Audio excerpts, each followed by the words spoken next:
Now, when I say living in harmony with natural law or living in opposition to natural law, what do I really mean? Well, what this has to do with is knowledge. And we're going to keep going back to this trend. This thread is not going away. Okay?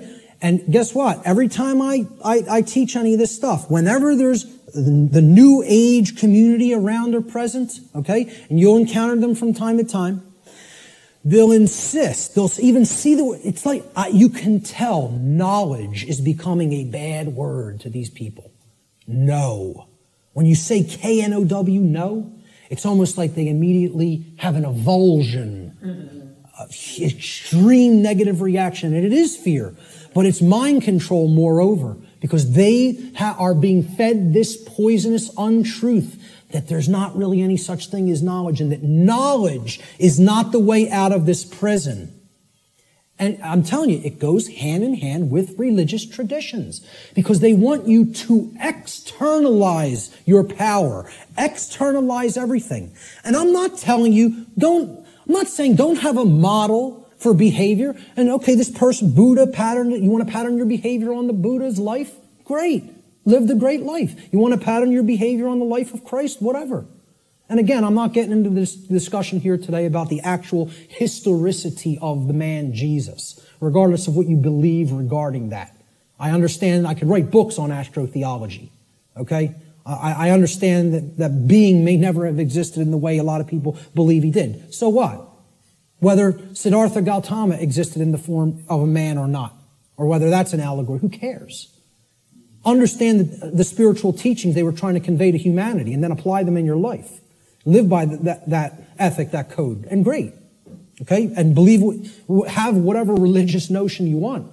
Okay? What I'm saying is, what this religion called the New Age movement and what many official, organized, regional religions, okay, do is they try to take the emphasis off knowledge.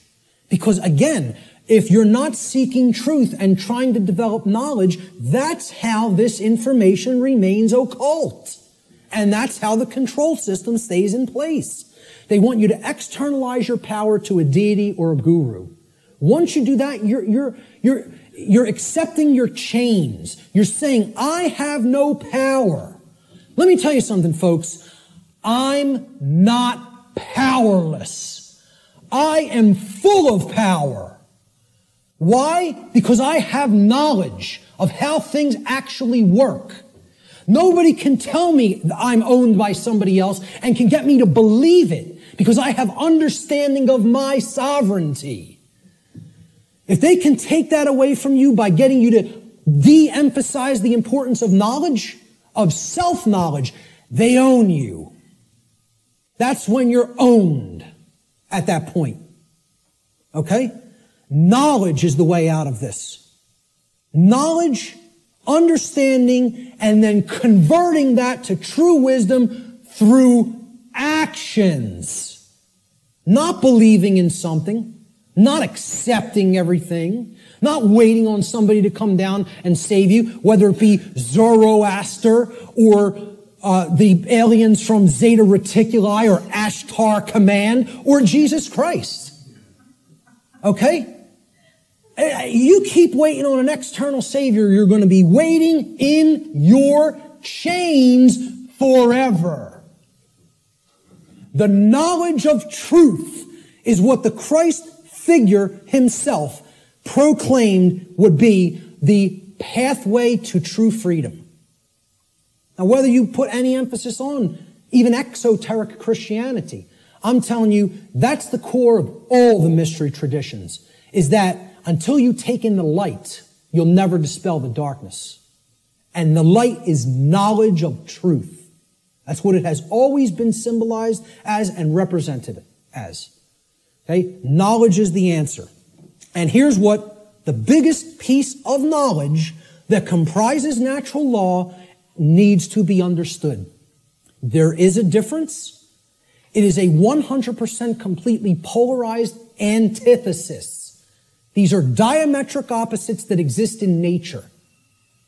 These concepts, right and wrong, do not exist as constructs within the human mind. Anybody who believes that is thrown completely off the path. They are engaged in Satanism.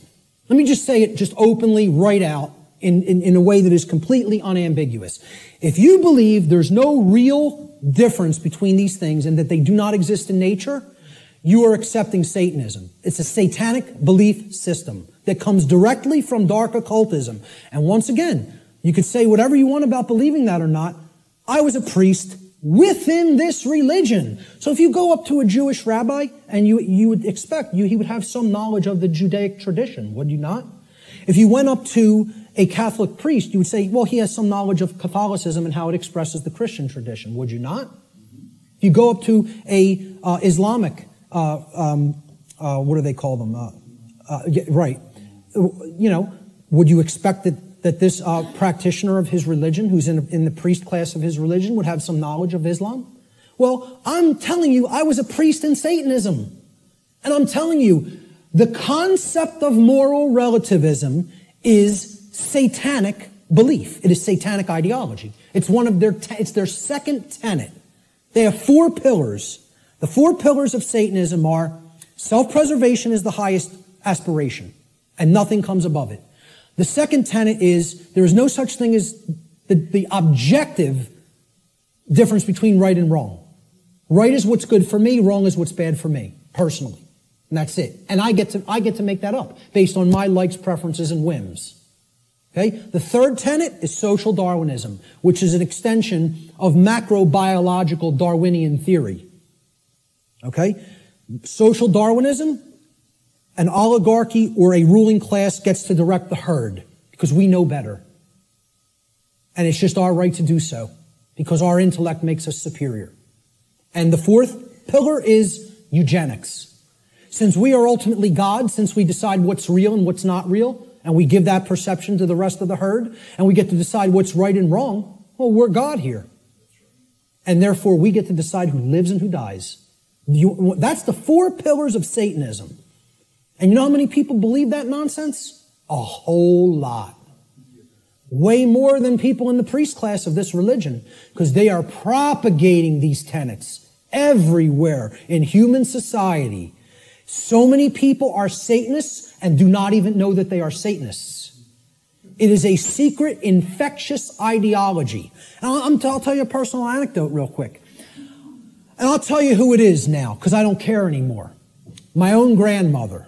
All right? Let's make it personal. All right? Okay? And I hope she sees it. My own grandmother, I believe was in her late 70s or maybe early 80s at the time. Okay? I think she's in her mid-80s now. And I don't speak to her anymore. I took a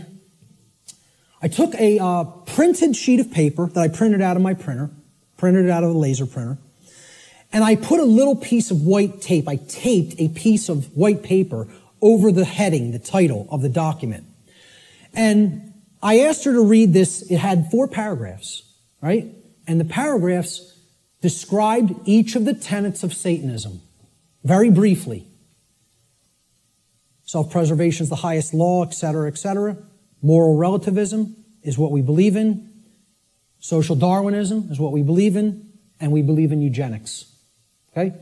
She said to me, well, I pretty much agree with everything that's written there. And I said, you do? And she said, yeah, that's how I think. I don't see anything really wrong with it or bad with it. I said, okay. I said, peel that little strip of paper off that I've taped to the top. I want you to see what the document's called. And on top, it said, the tenets of modern Satanism. And you know what her response was? Well, then I guess that makes me a Satanist, doesn't it? Not horrified. Not, oh my God, what is my belief system? What do I believe in? No. Well, guess that makes me a Satanist, doesn't it? As if it was just no big thing. And you know what? You know how many people are in that mindset? Hundreds of millions, if not billions, and don't even understand what it is. Because they think Satanism is something that it is not. They don't understand what the ideology of Satanism is. They think you have to be associated with the trappings of Satanism. Okay? That you have to dress as if there's such a thing as dressing like a Satanist. Or you have to have certain things on your walls in your house or in your garage if you're a Satanist. Well, let me tell you something. Satanists are the owners of banks. They own hospitals. They own schools. Okay? Yeah. Certainly that university right across the road.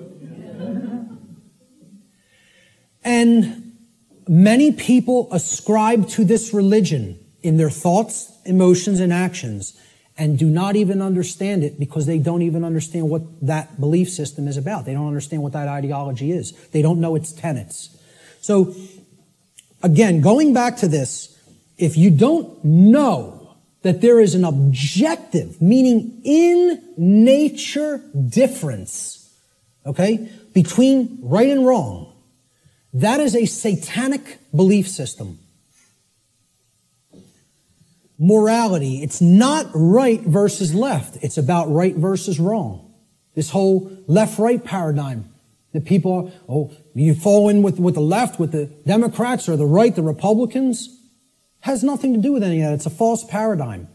The thing that all of that's a distraction for not getting you to pay attention to and understand is the difference, the real, true, and objective difference between right and wrong. And we're going to explore what that is, because it can be known. It can be known, and most people will be shocked and horrified to understand the real differences between right and wrong, because they'll have to look into themselves and recognize in many ways that they are cooperating with wrong, and that they don't really truly know the difference between right and wrong. When you tell people this, I'm telling you, I told this to somebody in a bar once, which was a big mistake of even trying to bring up this discussion in that environment. But occasionally I even, make asinine mistakes like that and think I'm going to be talking to even a semi-conscious being when you're talking to a block. Okay? So I said, you understand what actual morality is true common sense. We're going to look at that term, common sense, and explore what it really means. And she said, so what you're saying is if I think that there's no really objective right and wrong, that I don't have common sense. And I said, yes, that's what no, I said, that's not what I think. I'm trying to explain to you that's what it means by definition, not by what I think. The definition of common sense is to truly know the difference between right and wrong. And I said, because I say that you are not fully in that state of awareness, don't even take it personally, because billions of people on the earth are in that same state of awareness. You're not special, and it's not a personal attack against you. And I thought this person was going to throw a glass at me. Literally got so enraged because she's associating the concept of common sense with that you are functional and can adequately perform the daily activities of living. And that's not what I'm talking about as common sense, okay? Having common sense about, I can prepare my meals and eat for myself and wash my own clothes and, go to work. That's not what I'm talking about as common sense. That's your everyman's definition or connotation of common sense. We're going to talk about what common sense really is. Okay? A deep understanding of morality, which are the principles concerning the distinction between right and wrong behavior, lies at the very heart of natural law. This is the essence of it, folks, right here. And here's the difference between right and wrong in a nutshell, about as simply as I am capable of describing it. All right? Now, we use the words correct or right to mean correct and moral. When you say, okay, what's 5 plus 5? It's 10. You're right. Meaning you are correct. That is true. That is the correct answer. That is right. Okay? And then we say, was stealing that money from Jim, was that right? To mean, was it a moral behavior? So now, why would we use the same word, again, like the ancient Romans used the same word, book and free, Okay, those two different concepts were represented by the same word, liber. All right, and there's a reason. Because reading will put you on the path to true freedom if you read the right books. Okay? Why would in English, in the English language, we have other words to mean the same concepts, but the word right means two things simultaneously. It means both correct and it means moral. There's a reason. Because they mean the same thing. Correct is moral. Correct meaning that it is in alignment with that which is true, means literally by definition, if it is true, then it is moral. The more you are following something that is false, that is not based in truth, the more you are going down the path of immorality, of wrongdoing. So we have to come to know what is true regarding right and wrong, if we are going to be able to correctly, with wisdom, choose between these two modalities of behavior. So, right, again, it means both correct, which is based in truth, and moral, which means that the action, if taken, if acted upon, is in harmony with natural law. Actions based in it do not result in harm to other sentient beings. That's the definition of right. Now look at how simple that definition is. And think about it for a moment. We're talking about what is a right. Meaning, what do you have a right to do? And what you have a right to do is no different than what I have a right to do. What I'm telling you here is every single human being on this planet has the exact same rights. Not one person has one more right than another being. Not one person has one less right than another being. To think that anybody has more or less rights anywhere on the earth at any time in history is a fallacy. It is a lie. It is a deception. It is wrong. It is not correct. It is not based in truth. Rights are universal and the exact same for every human being. Blanket statement, absolute truth. Let the ego chew on it and deal with it. Okay? And again, the ego will have a hard time with this in many cases. With many people. They'll hear that and they'll want to throw a glass at me. So, look at the definition again. A right. So when you make a definition, right, this is a noun, right? Noun's a person, place, or thing in the English language. We're talking about a noun here. You look up the word right, it's a noun, meaning a right. A right that we have to enact, to take, is an action. You have to start a definition with the same type of word. You're defining a noun, you got to give it a noun to start the definition. A right is an action. Most people will never even be able to tell you that. Just say, could you define what a right is to me? They will not give you this noun. A right is an action. So is a wrong an action. A right is an action that if you take it, it does not cause harm to other sentient beings. That's the simple and easiest definition that anybody can give for what a right is. And I guarantee you, you go and engage as many people as you want on the street. I have not asked this question and had anybody ever raise their hand or even contact me later and say, you go up to somebody on the street and ask them if they can define what a right is. Nobody can give you the correct definition for what a right is. Now, if you don't know what the definition of a right is, you certainly don't know whether you're choosing accurately between a right and a wrong, between right and wrong behavior. You can't. It's not possible. So many people believe that they're allowed and they can do actions with no consequence that actually aren't in alignment with natural law because the taking of those actions do result in harm. And they don't really even understand that. So let's look at what a wrong is. We're going to deeply look into what a wrong is. We're going to focus on what wrongs are. Because in reality, to even start this, right, what have we based this definition on?